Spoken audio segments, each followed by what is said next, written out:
Hey everybody, welcome to the Sharp Tongue Podcast. I'm your girl, Jessimae Peluso. This is a fun episode. I actually sat down with a friend of mine who has known me for years, ever since I was a little gal. That's right, I was once a little innocent child, and I got to sit down with my friend in his radio studio in Syracuse, New York. But before we get to that, we will be moving our videos over to my Patreon page. So if you want to watch the video for the podcast moving forward, excluding this one because we do not have a video, we did old school podcast recording, but everyone from now on will be on my Patreon page. So join my fan page, patreon.com/Jessimae Peluso, and you can watch the videos there as well as other exclusive content. Thank you so much ahead of time for your support. And if you also want to check out clips and things that I post on YouTube or posting comedy and things like that, you can go to my YouTube page, youtube.com/Jessimae Peluso. And as always, thank you guys so much for listening to the podcast. It means the world to me. And I read your messages. A lot of you contact me about the Grief Survival Guide episodes and what they mean to you. And I'm reading them and I hear you and I appreciate you. And if you'd like to send me email, you can send it to jessimaepelusocomedy@gmail.com. Thank you so much. And last but not least, if you have time, please rate and review the podcast right on the Apple iTunes app. Let us know your favorite episode. Let us know your favorite guest. Also, if you want to email me guest options or who you'd like to see me interview, topics, anything like that, jessimaepelusocomedy@gmail.com. I appreciate you so much. Thank you for listening. And without further ado, this is a special episode. We go down memory lane with someone who's known me for a very long time and who also was friends with my father. And we tell a lot of funny stories about my dad. And I really hope you guys enjoyed this interview about my life, about growing up in Syracuse, and about my father with the host of Gomez and Company in the mornings on TK99 in Syracuse, New York, from 6 a.m. to 10 a.m. Eastern Standard. Please welcome Mr. Glen Gomez Addams. Sharp Tongue Podcast. Beep, beep, beep, beep, beep. You're listening to the Sharp Tongue Podcast. I'm your host, Jessimae Peluso. It's a personal look. Well, it's not really a look because it's a podcast. I'm already fucking this up. This is kind of like a verbal comedy diary, a deep look into the crevices of my mind. It's gonna get dirty. You might cry. You probably laugh. Hopefully you'll laugh. The whole point is for you to laugh, but you also might cry. I talk about my family. I talk about farts. I talk about love, loss, comedy, how hard it is to make it in this biz. I'm a fucking professional. Each week it's something different. Sometimes I have a guest host. Sometimes it's going to be a movie companion episode. Sometimes I just ramble about the bullshit I dealt with the week before. You never know what you're going to get. It's raw, uncut, and funny. It's me. I hit the button. Are we recording? We're recording. Is it weird to have, essentially, it's my podcast, but I'm in your studio? It is. It's kind of... Who's driving the ship? Two captains. I'm just pushing the buttons here, and I'm watching to make sure that the waves are going into the Cool Edit system, and I'm just making sure that it runs. But it's your show, Jessimae Peluso. How long have I known you? Like, when do you remember having met me? Because you knew my dad for a long time. Absolutely. So how did you know my dad? Let's start there. Through, the late, great Mike Goss. And Tell everyone who Mike Goss was. Local comedian. He worked for the city. That was his main job, but Mike Goss did stand-up comedy locally, and he really just kind of led the way for a lot of the local guys to get on stage anywhere. He really did. He did. He started shows. He knew every restaurant owner in town. He knew every waitress or waiter in town, every bartender in town, and he would just book his own shows, and then he would get us, me, Moody McCarthy, Nick Mara, all the guys that I know would work with him at the Spaghetti Warehouse every Wednesday night. He had a comedy show. Tom Anzalone. Yeah, Tom Anzalone. And Tom's from Pittsburgh, but moved up here many, many years ago. But Mike was, it's weird. I could never picture Mike in like a traditional comedy club setting, like going to like a Funny Bone or some of the more traditional comedy places, because his style was just so like hyper local to that crowd. Yes. In that venue. And he could go on for a couple hours just yakking with people in the whole north side. He grew up on the north side and lived there his whole life. But Mike was as a closer at shows that I opened for him, as strong as anybody. Yeah. Just commanding a microphone and just kind of bulletproof up there of just, he'd go on and do 10 minutes before he did any material. It was one of those kind of guys. And everybody loved it. At the end of the show, just people were in line to give him hugs and get pictures with him. Just a good soul, just a good-hearted guy. And I have so many just stories working with him in bizarre, I'll just tell you a quick one here. We had 2 shows. He had 2 shows. It was an Italian restaurant down in Philadelphia. I don't remember the name of the restaurant. But I drove down, and we'd have to stop like wait, get off here. I got to get some phone cards. It's like, for what? Like, the prepaid phone cards. They're cheaper in Pennsylvania. It's like, okay. So it would take like 8 hours to get to Philadelphia just because he'd stop every exit. When we get to the restaurant, and the guy who is organizing, the promoter, is a local guy named Pickles. I don't even know his real name to this day. Pickles. And, Mike had tracks. That sounds about right. So Pickles, we get to the Italian restaurant, and Pickles comes over, and he says, hey, guys, got some good news and some bad news. It's supposed to be 2 shows. First show sold out. Second show, it's not, didn't sell, so I had to cancel that one. So it's only 1 show instead of 2. For me, I didn't care because I was getting $75 in spaghetti dinner. Right. But for Mike, it's a big chunk of money. It's a big chunk of money. So he was, a little upset because, he could have stayed here in Syracuse, gotten a gig that made more than driving all the way to Philadelphia. And Pickles was like, don't worry about it. I'll take care of you guys. I'll take care. I promise you. Just do the show. So we do the show, and it was fine. And now it's like maybe 10 o'clock at night. And then we eat. We finish our spaghetti dinner. And then Pickles says, meet me out back. And he just leaves. And I look at Mike and says, meet him out back where? He said, I don't know. Just go get in the car. We'll go meet him out back. So shady. Yeah, oh yeah. So I pull around the back. It's like there's barbed wire fence. It's a part of Philly. I don't know Philly, but it's a part of Philly I wouldn't go to on my own. But we're in this alleyway, and Mike Goss is in the passenger side. I'm driving his big Buick, and there's a truck, like a U-Haul rental van truck in front of us. And then the guy turns his lights on and off, like in the movies, like a Martin Scorsese movie. Yeah.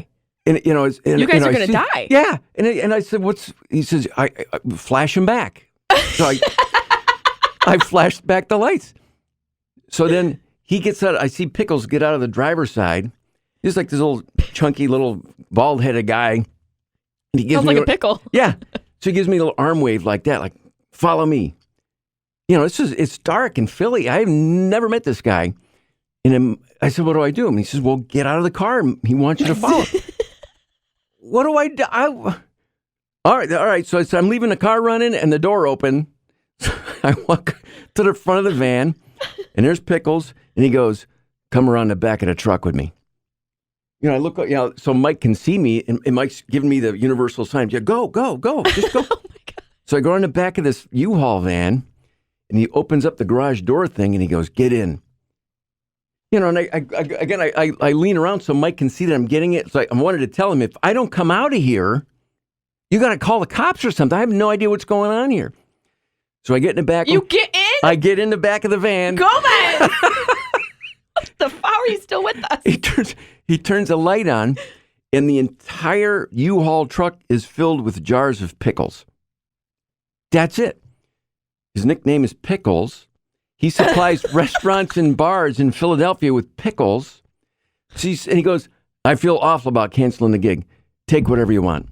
What, like you're going to take 20 jars of pickles? I did. I was like, are you kidding? So I started, I brought like this armload of 5-gallon jars of pickles. And I go back to the car, and Mike opens the door. He reaches over because I can't. He goes, what's that? And I said, we're getting paid in pickles tonight. That's what he had back there. He said, are you kidding me? He said, no. I said, that's why he wanted to go back there. So Pickles gets back in the van and just backs up and takes off. And this is pre-cell phone so that you could call and complain. But we drove all the way to Philadelphia, did a great comedy show, and got paid in pickles. Wait, Mike didn't get any cash? Nothing. Not a dime. We got paid in pickles. And this story is all too common amongst performers. I feel it's isolated for stand-up comedians to get paid in things other than actual tendered cash. Uh-huh. I did this gig once in Brooklyn. I think it was Bushwick maybe, or Flatbush. And it was at a bar. And nobody was paying attention. Okay. So it wasn't like a fancy gig or like any real professional gig. But it still was a gig. It's a gig. There were like 4 or 5 comedians. So at the end of the night, they go to pay me and they're like, well, we kind of ran out. I was like, ran out of what? They're like, ran out of money. And I was like, okay, so you never were planning on paying me. Like, you don't run out of money. You have a budget. Like, that's how adults handle money. Here's the budget for the show. There's a budget for the show and you don't run out. So the guy hands me a tray of hot dogs. He goes, well, I got this. I'm like, okay, so should I just take one? He goes, take whatever you want. I took all the hot dogs. See? But fuck you, I'm taking every hot dog. If that's what's being offered. No one's eating tonight. Then when rent came, I kept the hot dogs and I just handed them to my landlord. I ran out. That's all I got. I ran out. Well, Start using that in all aspects of life. Mike was so magical. I always remembered him. Mike Goss coached softball with my dad. Really? Yeah, at Lemoyne Elementary on the north side of Syracuse. Yes, they were coaches together, and it was girls ages to like 5 to like 15. So it was a mixed league, and it was meant to be fun. And obviously, if a 5-year-old's playing against a 15-year-old, not a lot of competition. Yeah, we're doing this for like intramural. But my father, I don't know if you remember, he had such a hot-blooded Sicilian temper sometimes. He sure did. He got booted out of the game like every game by umpires because he was swearing and being vulgar. He's like, what the fuck kind of call was that? And there's like 6-year-olds like, oh my God. Parents are like, who is this beast? My dad got like ejected from the games for being vulgar in front of like 6-year-olds. Everyone's crying. It was just so funny. I remember that. And I also remember Mike Goss, back to the comedy thing, my introduction to stand-up and even knowing that it was a possibility, besides watching comedy specials, which I feel came after I met Mike, because Mike was always in my life because he knew my dad. Uh-huh. They were friends from before I was born.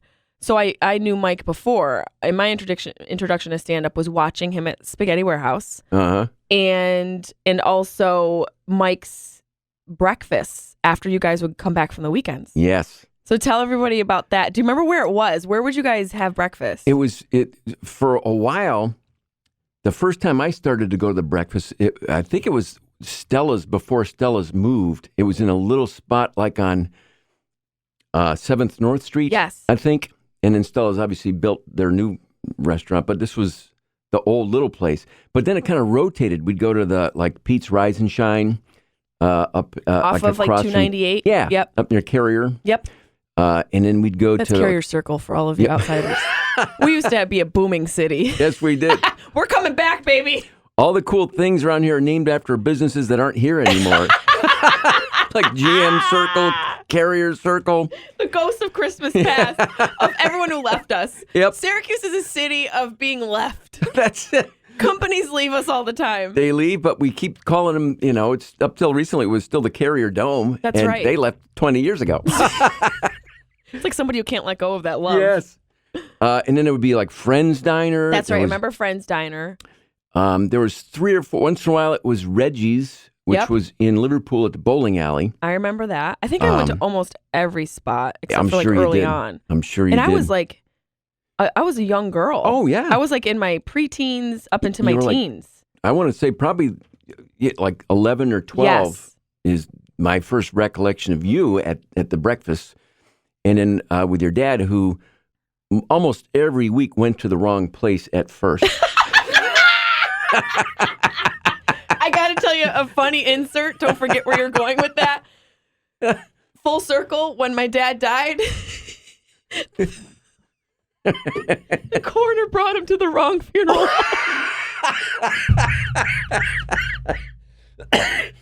That's perfect. Tell me that's not full circle. That's beautiful. Even in his death, he can't find out where to go. But yeah, so he wouldn't show up into the right place. Sounds like him. Yep, and he would get there a half hour late.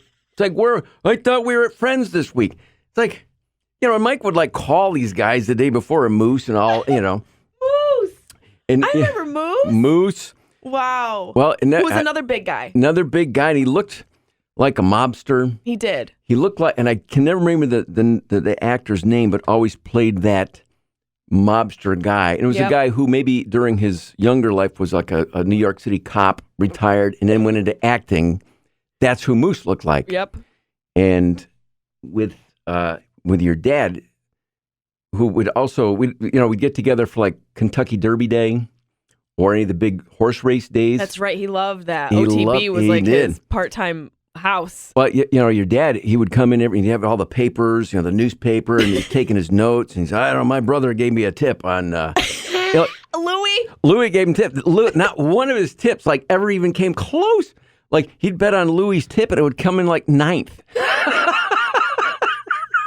dad was the most unlucky man. You know what him and my Uncle Louis did? Because gambling is like a part-time job for people in these parts. Sure. And so my Uncle Louis told my dad to keep all of his lotto tickets because when you hit big, you can deduct them. You can deduct them. When my dad died, we had bread bags filled with loser lotto tickets. Waiting for the big hit. Yeah. People are like, what'd your dad leave you in his will? He left us a bill. We were left with a tab and loser lotto tickets.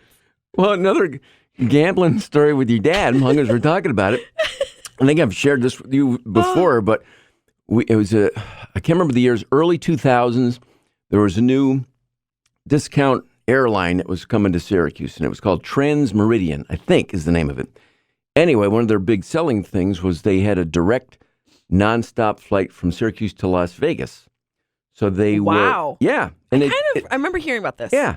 And it was great. You left here at 11 a.m. in Syracuse, and because of the time change, by the time you landed in Las Vegas, it was 9 a.m. Oh, plenty of time to lose your wife's savings. Yeah, because that's like an extra day. Yeah.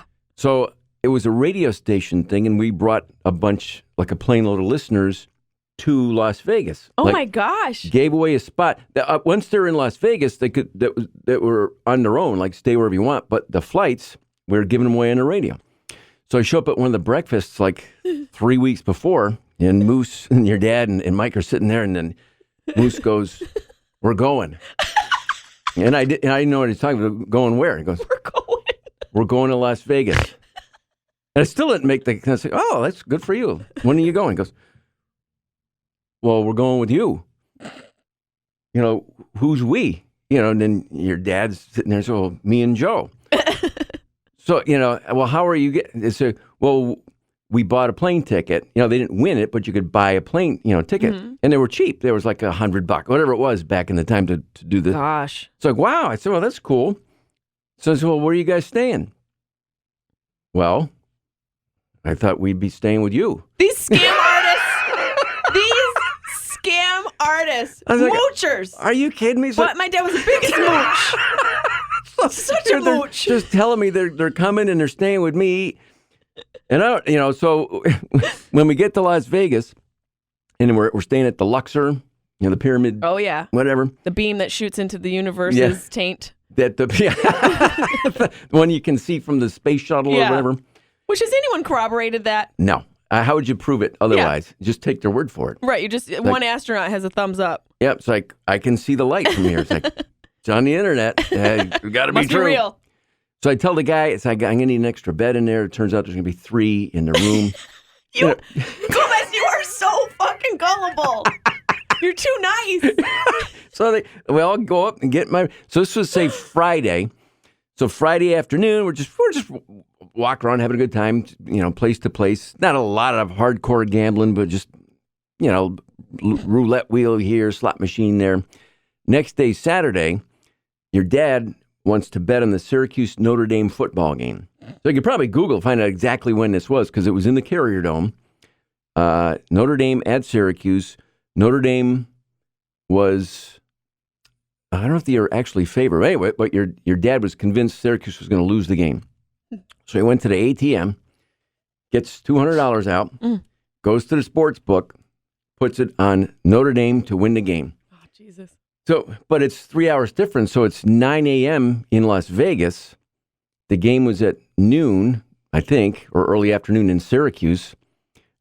So Syracuse actually won the game. So your dad was out $200. And not only that, his bank ATM only allows him to take $200 a day out of the account. So he doesn't have a dime left for the entire day. Game's over at noon, Vegas time. And we got a whole day and all night. And he was just so pissed. And he went back to the room. He never came out of the room. And like Moose and I would call him like every couple hours from wherever we were.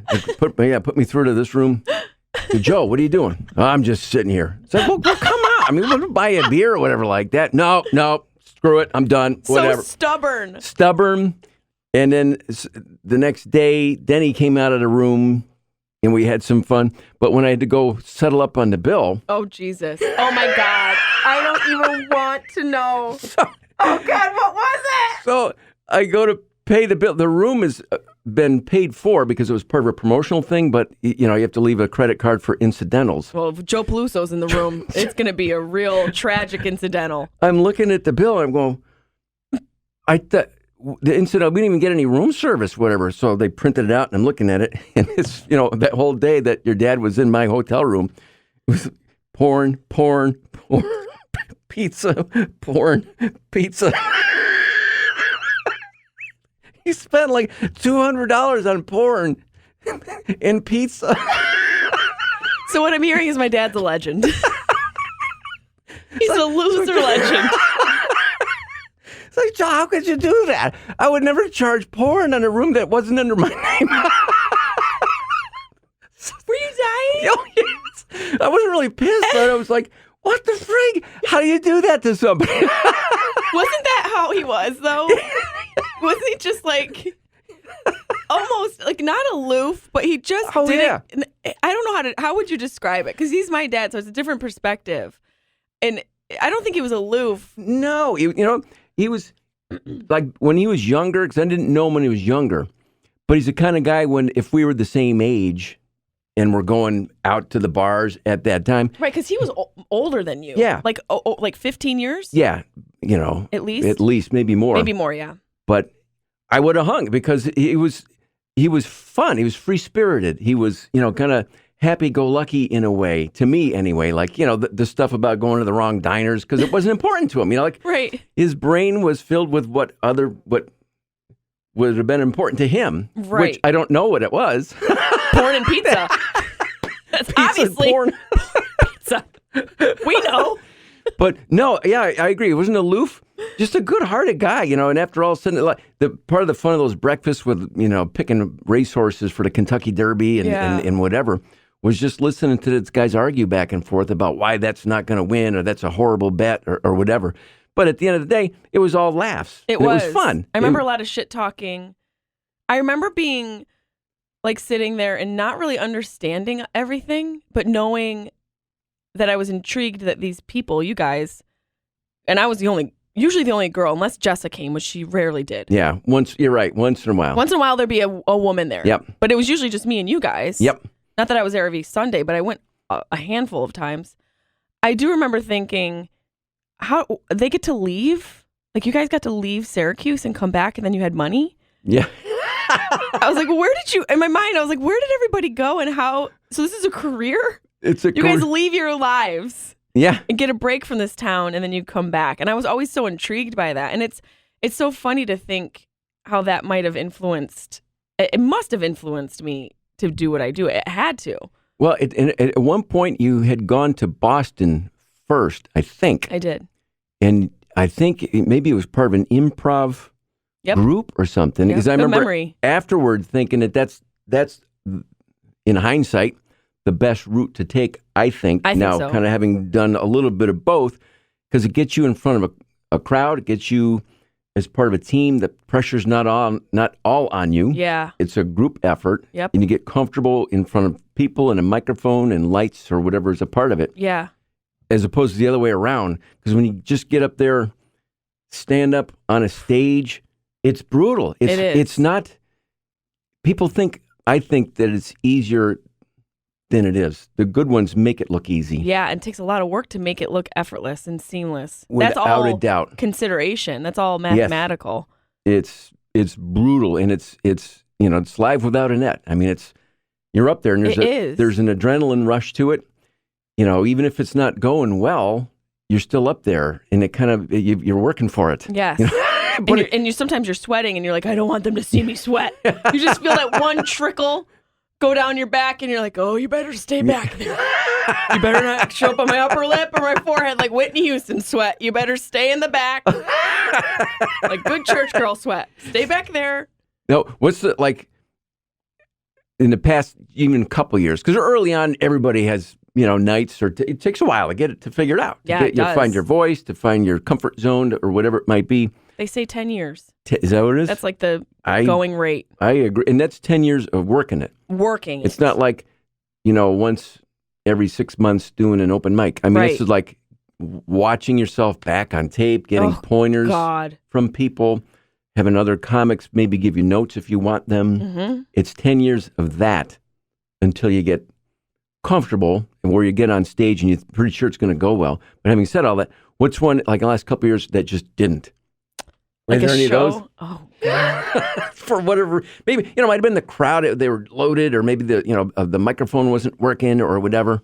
There's been more shows lately where when I don't have the same feeling that I've had consistently with stand-up. I think quarantine and pandemic changed everything for everybody in so many different ways. And for me, the shows have been challenging because, well, we're going to come to this book. I'm in a creative shift. So I'm letting go of things that I used to fall back on and revert to, and tricks I've learned. And I'm stepping into what I actually want to talk about. And so it's this deviation from everything I've done into something that I have worked on, but it's slowly become more prominent, if that makes sense. Sure. So like all the old jokes and things that I used to find funny and topics I want to talk about, no, I don't connect to them anymore. So it's hard to switch overnight. So there has to be a gradual change. And so because of that, because I'm in this like, this shift, this like pivotal moment creatively, I've had a different approach when I'm on stage where I feel not like I don't care, but I'm finding new footing. So it feels new again, and it feels like I'm trying to get my momentum in a different space. So I've had challenging nights because of that, because I'm trying to, I'm shifting away from stuff that you've done. Stuff that I've done. And I think like losing your parents or losing people, that puts everything into perspective. Absolutely. It makes you grow up fast. Yep. So, so all that having been said, when we were speaking last week, you told me about this book that I didn't know about, and I have a few books by George Carlin, because he was one of my favorites. My dog's named after him, Carlin. But you gave me this book. It's called Last Words. It's a memoir about George Carlin, and you said that it's well. Tell me just a little bit without giving it all away, what this memoir is about. It's because I think it has to do with what we were speaking about. Absolutely. It's his memoir, so it goes back to him being a kid and how he got into doing comedy and his friends back in New York City, and really it's truly his life story, and then how he got into comedy. But then a big part of the book in the memoir is his pivot, like you were just talking about for you, in that in the 60s and early 70s, he was pretty successful already. He was on the Johnny Carson show all the time. He was the hippy dippy weatherman was, one of his things from back in the day. And the daytime show, Mike Douglas show, just some of those generic kind of fun, easy chat shows that were popular. Safe. Clean. Yep. And he was on all those shows, and it helped his career. And he was in Las Vegas. He had a regular show. He's making, pretty good money at the time. But he reached a point where he just says, you know what? It's not what I want to do anymore. This is what like you were just saying, as I get older, this is what I want to focus on now. I want to talk about this stuff. Right. And not, the necessarily G-rated stuff that's going to be on the Tonight Show. And he started to make that shift, and it didn't go well at first. And places that hired him they thought they hired the old George Carlin. Yeah. So he'd get on stage and nobody got it. And it was, it wasn't G-rated either. It was all of a sudden, it was the George Carlin that we've come to kind of know in his, later years. So nobody was laughing, nobody was clapping. After the show, people would be like, "What was that? Like, Who are you? Who are you? What's that? We hired George Carlin, the weatherman, that stuff, the sports reporter, And he said, "I'm sorry, that's not who I am anymore. This is my act." And it was uncomfortable. And one of the stories that it relates in there is he and his wife had just bought a house in San Francisco, I think, somewhere out in California, L.A. or San Francisco. But it was right when he was making the shift, and it wasn't going to go well, and he knew it wasn't going to go well for a while. And he said one of the hardest conversations that he had to have with his wife was, "We can't buy the house because I'm going to do this, and it's not going to go well for a while." Shit. So she trusts, it's okay.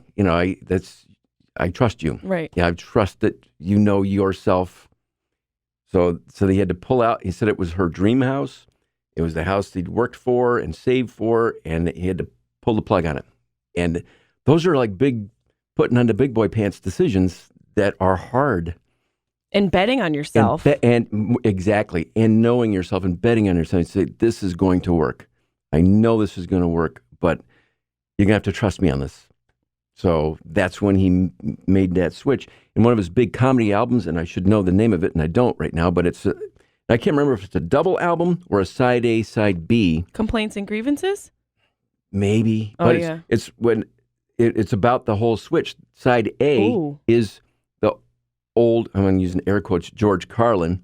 Side B this is the new George Carlin. So it's writing it down. Yep. And if we'll find the name of it here at some point. But that's what that album is about. Old George, flip it over, new George. And it's in the book. You'll see, I just don't remember the name of it there. But it's a move that, in a lot of comics that I know, it's hard. Especially you get to your success or your comfort zone and it's working. Yeah. So you're like, well, why would I change this? Right.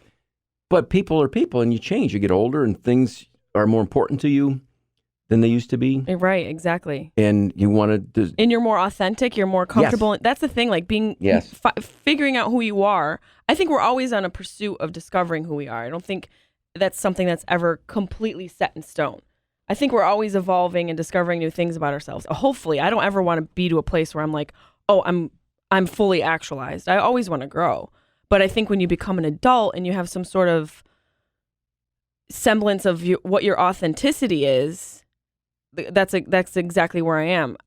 I am naturally an introverted person. I'm so comfortable being alone. Uh-huh. I like being home alone. It's fun. It's great, but it doesn't match the aesthetic. No, it doesn't. It doesn't match the gig. And I'm, that's interesting because our shifts are inverted. Like I'm going away from, I despise when people call me a raunchy comic. Maybe when I started out, yes, but there's a little bit more nuance and subtleties and a meaning and significance behind what I'm talking about, even though some of it is salacious. Sure. But I'm shifting away from that into more deeper topics. Like I talk about my dad on stage, Alzheimer's and death and love and all of that. So real stuff that I care about, stuff that I, have been that's been in my world. That's been the prominent thing in my world. So that's what it is. It's like stepping into your authenticity and shifting away from placating. Yes.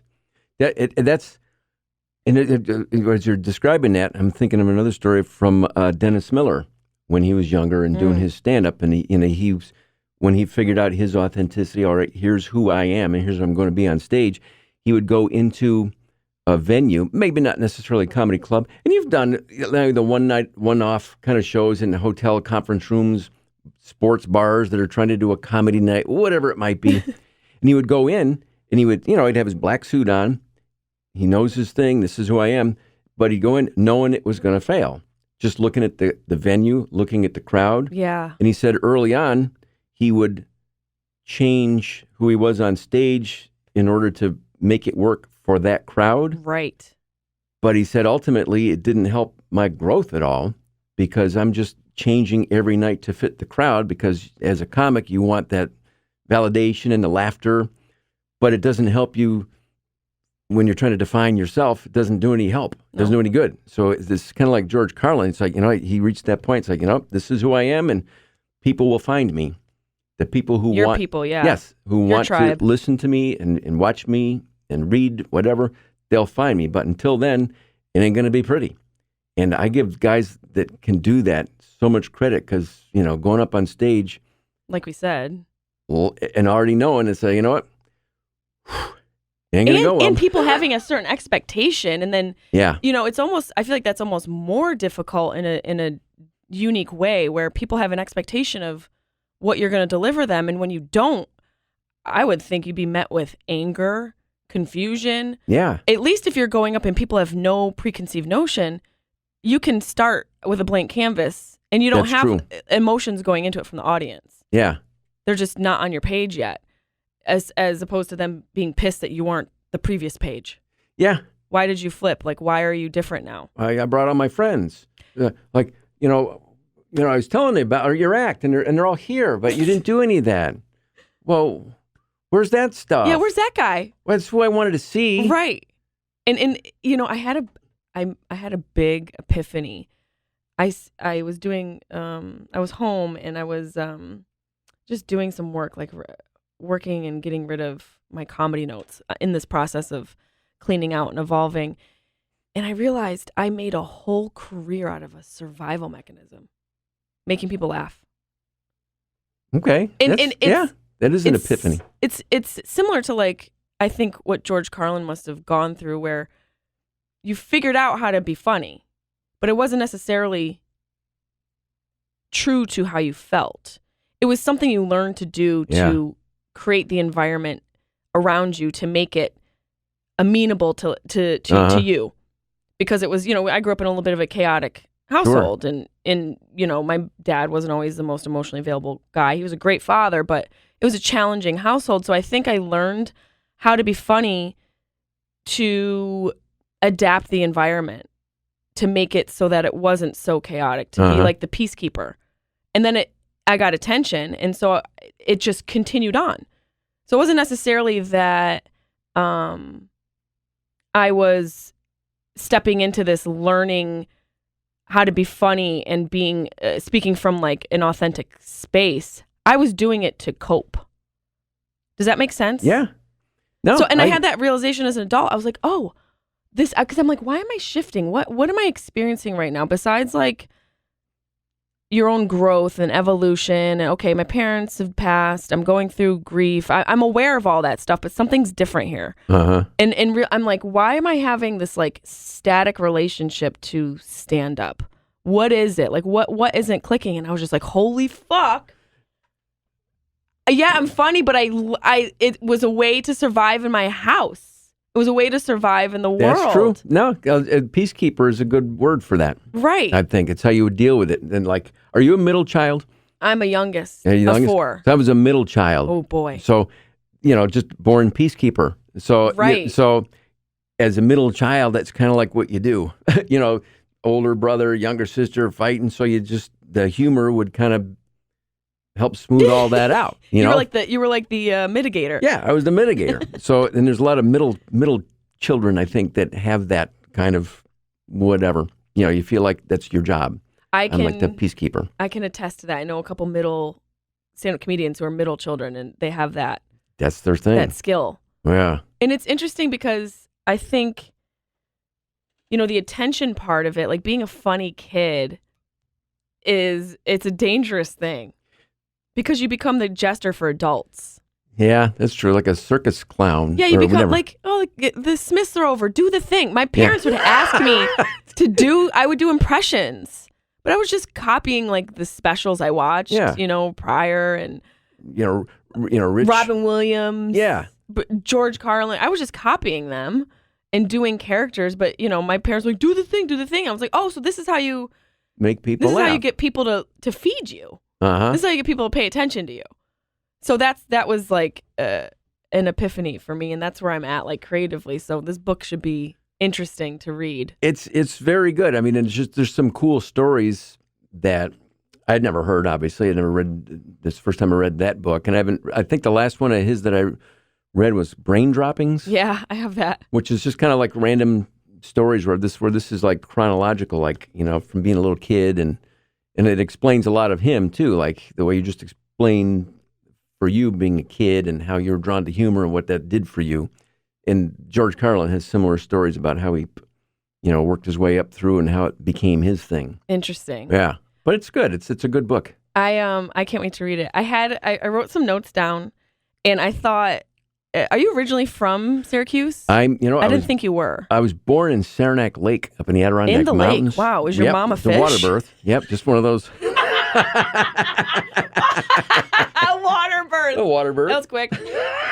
Still got it. Well, we moved here when I was a kid. I grew up in Marcellus. You know, we moved from there. I was, 6 years old. So I grew up in this area. So I can consider you a Syracusean. I'm a Syracusean. So I was trying to do this with my fans to describe Syracuse in 3 words to people who've never been here.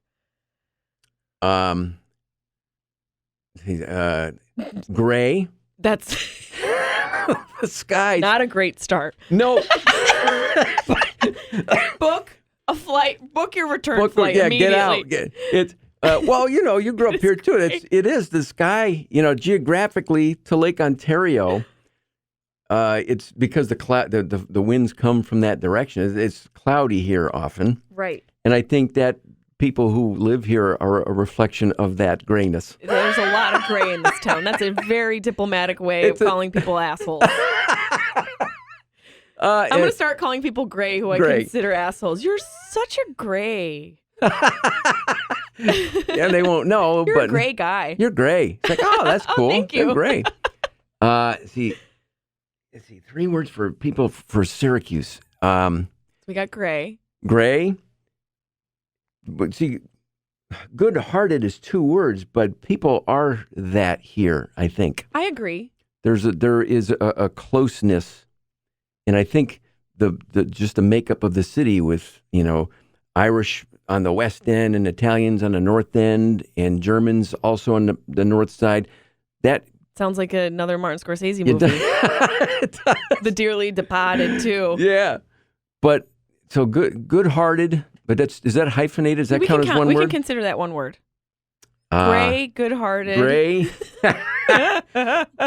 Well, gray could also apply. It's the average age in Syracuse is getting older. Older demographic. That's an older demographic. Yeah, so watch gray, out for the ice. So that could be 2. Gray for the clouds and gray for the a double entendre. Double entendre. Good-hearted. Man, that's a tough one. We drink a lot. Yes. That drunks. Would be so gray, good-hearted drunks. Yes, gray, good-hearted drunks. I think that's pretty accurate. I think it's relatively accurate. I definitely had gray on the mind for how to describe Syracuse, and then I was thinking like the best and worst of Syracuse. Now, when I think of the best of Syracuse, I think of the fair. Yep, I like it. Tri-state fair, huge fair.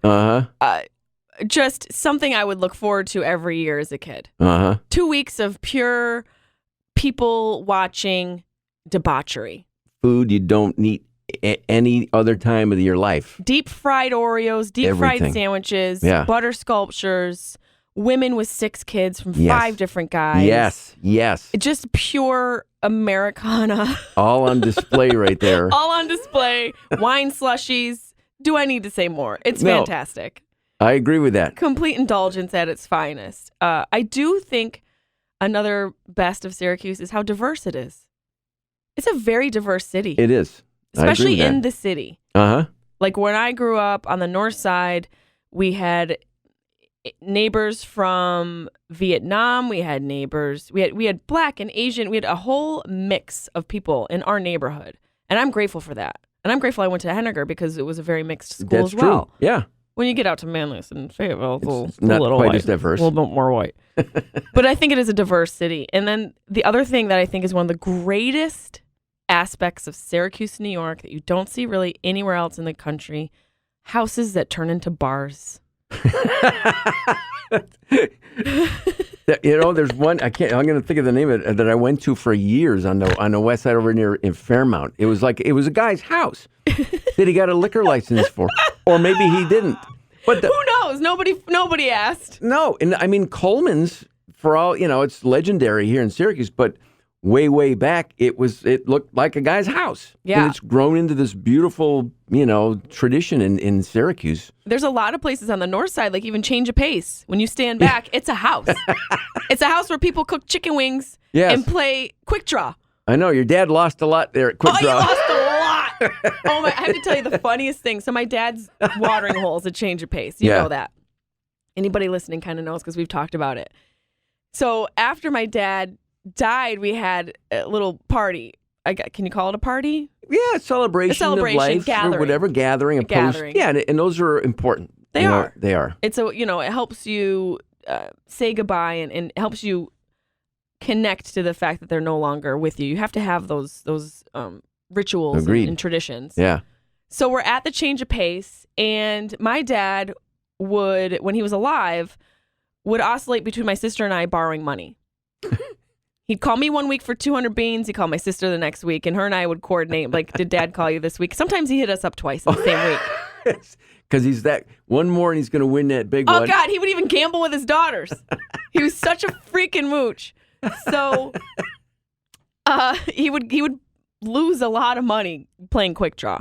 Anybody who doesn't know what quick draw is, it's how do you describe it? It's a bar. It's like in New York. It's part of the New York State Lottery gaming. It's just like scratch offs and and Mega and Powerball. But it's one they play it like every 4 or 5 minutes, and you play it. Bars have it, some stores have it, but you can go to the bar and get like a little. It's kind of like Keno. Yeah, exactly. It's like Keno, only a digital. And then if you're looking at the TV screen for the quick draw, it'll say next drawing in 3 minutes and 18 seconds. It has the countdown. With a countdown. So you could scratch off your, if you were picking 5 numbers, give it to the bartender who hate quick draw, by the way. Oh, they hated it. Because they're not pouring drinks and getting tips. They're like playing quick draw with people. And then you put $2 in or 5 or whatever you're putting, then you get it looks like a lottery ticket, and then no more bets, and you watch the TV screen. And it starts like a ping pong ball looking thing, starts dropping on the numbers. It's Vegas for homeless people. Yeah, it is. It's Vegas for poor people. My dad would play that often, and he would hit us up for money, and it was an ongoing joke. And my dad, like, as you know, because you knew him, he was a character. Absolutely. And if you didn't love him, there's probably something wrong with you, because he got along with everybody. He did get along with everybody. He had this personality that just made him. He was affable. He was an affable human. Absolutely. And so he was a character at the bar. He had his own language, and he just was an amazing human being. So we're at the gathering after he passed away, and it's just me. It's myself, my friend Tia, and her boyfriend, and. Before we go, I'm like, I want to play quick draw. Let's play quick draw. Yeah. Like a little. In Dad's honor here. Send Dad off with a little quick draw. I'm the last one there. It feels right. Yep. I play quick draw and I win 2 times in a row. No. Yes. $20 each. 20 beans. Probably more than my dad had won ever. Not nearly chipping off the debt that he probably owed to my sister and I, but. It felt, and I kept the money. Good for you. Was that kind of emotional? It was. I was like, oh my God. He's here. He's here. Things or like he's not, because he was so unlucky. He's at the wrong bar. Yeah. He was whispering the numbers into someone else's ear at Coleman's. Like, Dad, you're at the wrong bar. Leave it up to my dad to only become a winner in death. But when things like that happen, doesn't it kind of give you hope? It does. It really really for does. Real, regardless of what someone's beliefs is, little things like that happen, I think, often enough where it makes you think there's something else going on. Yeah, it really does make you go, is there something else? Is there something else to all of this? Because what are the chances that I decide to stay, I'm the last one, I decide to play, and we win. Yes. And what are also the chances that I'm not a complete gambling degenerate like him, that I didn't stay till 3 a.m, like, just one more. One more. Keep the game going. I feel hot on this next one. He was unbelievable. He really was. But, we were talking about bars and houses. So those are my three best. The fair, the diversity, and that bar houses. When I don't know about you, but when I travel, if I'm wherever, and you say, like in cabs, I'm trying to think, I was in a cab, went to Las Vegas once in a cab, pre-Uber and all that, bringing me to the whatever hotel was, and just chatting with the guy, and I said I was from Syracuse. The things that other people from around the country think of, SU basketball. Yep. Snow. Oh, yeah. Those are like two things. Oh, yeah, that's huge. We didn't even mention snow. I know, snow, because I'm thinking of other people from outside the area when they hear about Syracuse, and that's what they think of. That's right. So it's snow and SU basketball. And there's not like a third. But domestic abuse. Yes, there you go. That's the one. Not funny. It's not funny. No, that was what they call a joke. I have my three worst for Syracuse. Okay. Obviously, number one. Yes. What do you think number one is? The worst part of Syracuse. We're right near it. We're the Onondaga Lake. Yes. This city would be such a different city. Man. I always think about that. Clean water brings wealth. Absolutely, it does. Look at Skinny Atlas. Yes, or Cazenovia. Look at Cazenovia. They act like they're so good. Your water's clean. That's it. That's okay. Your sidewalks are clean because your waters are clean. Where there's clean water, there's a clean city. There is something to that.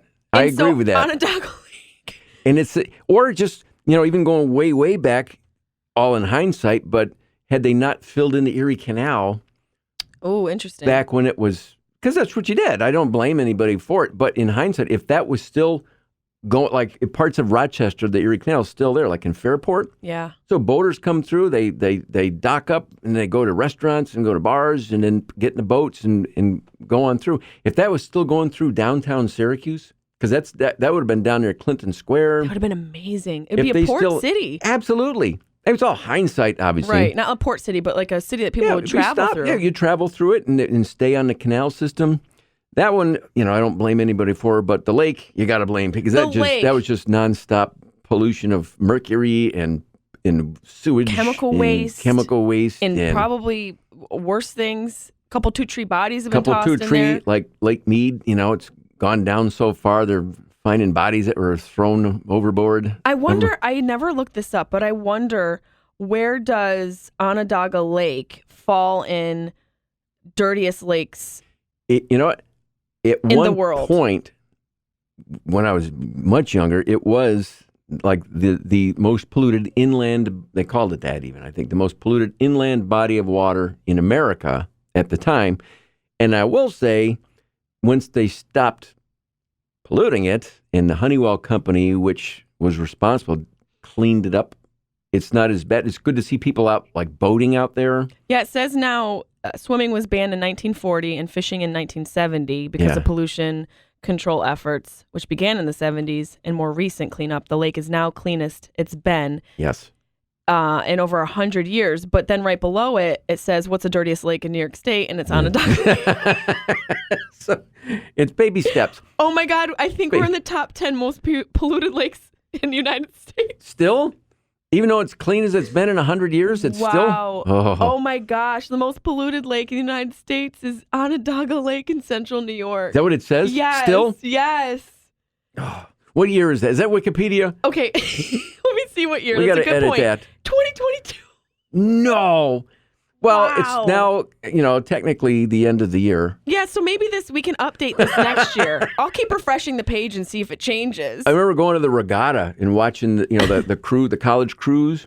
I don't know if you remember that, but there was a big event on Onondaga Lake. It was the regatta. It's called, it was a collegiate. It would be Syracuse and mostly like Ivy League type, like Princeton and Brown University and oh wow, the in Naval Onondaga Lake. Yeah, and they crewed, the rowing. I kind of remember this. What year was it? What it was years? along, when I was really young when they were still doing it. They probably stopped doing it. Okay, maybe I don't remember it then. Yeah, it was 30 years ago. Okay, then I'm thinking of something completely different. Probably just people fishing and risking their children's lives. But like when the winner, they would throw the captain of the team in the lake. That's like a tradition at regattas. Like, hey, the winning cap. Remember, whenever this guy would get thrown in a lake every year, everybody would be like, holy jeez, I can't believe they're throwing a guy in there. And they would just pull out his skin because his bones had evaporated from the inside out. Oh, and that was back gosh. before they started cleaning it up. It was, to me as a kid, it was such a tease to be able to be around the lake but not in it. And I always thought, because there's the parkway around there, which is really nice. It's gorgeous. The park around it is beautiful. And I don't know if you've been around it in a while, but they call it Loop the Lake. You can literally, right now, we even go 3/4 of the way around the lake on trails, which are beautiful. Maybe that's the key. Maybe if we all loop the lake as a society, as an entirety, like the whole population of Syracuse, and create like a whirlpool. Yes. And then we can get the lake to evaporate up into the clouds. And start over. And then start over. That would be nice. Yeah. So lake is number one, the worst. Number two is a love-hate that I think everybody has in this area is the weather. Yes. And I don't understand. Maybe you can tell me, Gomez. And I am a person who escaped when I was 18. But as you know, I come home all the time. Yeah, you're here. I love Syracuse. How many times obviously the holidays you come home usually and you do some shows locally, but during the rest of the year you're still back every now and then. I am with my sister and the kids. I come home, I try to make it a point to come home on the holidays, and I book my tour now to be more East Coast so I can dip in for a couple days and get back to the West Coast. But I don't understand how people choose to stay in this weather. It's a level of self-hatred that it's a some people wear it like a badge. They do. It's like, I've been here 40 years and I've never called it, never couldn't get into work. Yeah. I just leave early but it's awful. But, then I have relatives who live in Florida, but they also have been hammered by a couple of hurricanes the last couple of years. So it's like, okay, I'll take the snow over a hurricane because at least my house is still there. That is a point. My sister says that. She's like, well, we don't have hurricanes. We don't have tsunamis. We don't have all of these. We don't have that. I mean, don't say it yet. We saw, the day after tomorrow with Dennis Quaid. We know how quick this can flip. It almost did last week in Buffalo. Oh my gosh. Look at that, that blizzard and the temperatures around here dropped like 30 degrees in 5 hours or whatever it was. And now it's like 60 degrees outside. Beautiful out here. And you know what? Beautiful it's fucking gorgeous. Everyone, tell Greta Thunberg to shut up. Shut up. Shut up about global warming. It works for us in the snow belt. It's, it's like probably 20 years ago when he started talking about that, global climate change and global warming. And there was an article that said it's somewhere down the road, however many years, weather in Syracuse, and they happen to use Syracuse, New York is the point for this article. The weather in Syracuse, New York will be the same as Daytona Beach, Florida. But I remember reading that going, all right. Yeah. Let's just chill. Let's just chill. Why are we going to leave? We don't need to go anywhere. Let's just wait for us to slowly burn. Let's wait for us to just incinerate. Great. Let's enjoy it. It's going to be Daytona. What? Who wouldn't sign up for that around here? Yeah, it's like everyone's being slowly cremated. Yeah, little at a time. Let's just wait for the global warming cremation just station. Just wait for it. And then it'll be great. Kind of like the lake, just reboot it. Yeah, we're just going to restart it. Just start, reboot. But it is, the weather, and for a lot of people, it's not it's the snow, obviously, but going back to the gray, I keep going back to the skies are always that color. They're so great. My feature this weekend is Clea McNeil, one of my friends who's a hilarious comedian. She said, I was so excited to, we're on the plane landing in Syracuse and sunny blue skies and it's gorgeous. And I'm just really thinking about the weekend. And then we got below the clouds. Yes. And then we landed in Syracuse and it was gray. I've always compared it to the end of, or no, not the end, but Wizard of Oz, when they're coming from color and then all of a sudden it's black and white at the end of the movie. It's beautiful. It's Oz. But now you're back in Kansas, and it's like when she wakes up, it's all in black and white and gray again. It's like, that's Syracuse. That's landing at Syracuse Airport. And maybe it gives people a reason to day drink. Yes. It's like, you know what? We day drink here, and we day drink proud because it's gray. Yes. It's cold. It's miserable, and my dad just turned his house into a bar, and you can come on over. Oh, my God. Yeah. Well, there's so much more I wanted to talk with you about. I guess we're going to have to make it a part 2. Yeah, we'll do a part 2 because this is fun. This is a lot of fun. Good stuff. You're natural. You should try this for work. Was there a third? Like you had 2 things? Or that's right. Thank you. Good. Yeah. See, this is why you're good at what you do. You're concise and you wrap it all up. You're all about buttoning. That's right. Very good. I've noticed that about you. You're a good buttoner. Best in the biz. The third. Okay. Worst. The worst thing about Central New York. The accent. The accent. You have it. Do I? Not really. You don't. Listen to us both. No, you don't have No, it. there's no accent. We're gonna go over to Camilla's Plaza. Yeah, you guys want to go shopping at the mall? When I'm away I need a new car. You guys want a car? You guys want to get a car? We got to go to the auto mall and get a car. Go get a car at the auto mall. Yeah, the R is from way back in the throat. It's car. It's from way back in someone else's childhood that R is coming from. Yeah. And when I'm traveling, like, anywhere outside of this part of the country, they're always like, are you from Minnesota? I get Minnesota, I get Wisconsin. Yeah. And in Canada. There's a little bit of all of that. There really is. And I actually, and this was like one of those, I wasn't day drinking, but I was home and I'd had a couple of glasses of wine and I started wondering. I think that's day why drinking, is Gomez. That? So I actually researched it, and it's a lot of, but I wasn't in my dad's house. I was in my own. I wasn't day drinking, but I was home. I was home. And I had half a bottle of wine, and it was 10 a.m. But what you're thinking is different than what I was doing. That there's a lot of people in the history that came up, going back to the Erie Canal, went through the Erie Canal, and they were all Slavic, from their background, from Germany, from Scandinavia, from that part of the world, who were coming to work in like the steel mills and places around the Great Lakes. So a lot of the people, Syracuse, Buffalo, Wisconsin, Duluth, Minnesota, Milwaukee, Chicago, any of those places have a little bit of that accent thing. Accent. And it's a flat E. It's a flat A, and it does sound Canadian. It's a little bit. It's hard on the ear. It is. It's a little difficult on the ear. But don't you love it, though? Like when you've been out traveling, you've been in Los Angeles, you've been on a TV show, you've been in Vegas, maybe you were in New York City, and you come home and you go to your favorite, change of pace, and there's a gal working behind the bar who has never left 3 blocks from her house and is just coming in from a smoke break outside and says, "What do you have, sweetheart?" I'm like, oh. I'm home. We're all out of Dad. I can get you a Pap. A Pap. I can get you a want Pap. a Pap Blue? A Pap Blue or a Paps or a UC. You want an OV split, huh, hon? Yeah. Oh, my God. 3 beers. Okay, that'll be $3.75. Yeah, you have a good morning. You have a good morning. Enjoy your morning, because it's 11 a.m. Jesse, we'll do a part 2. We'll do a part 2. I love Definitely. you so much. This was so much fun. I didn't get to any of my notes, like 2 lines of them. Okay. I should have known. We'll do it again. We'll look do at it again. I'm a button guy. It's exactly 1 hour on the button right there. Pros. There it is. Pros. Jesse, thanks. Love ya. Love you too.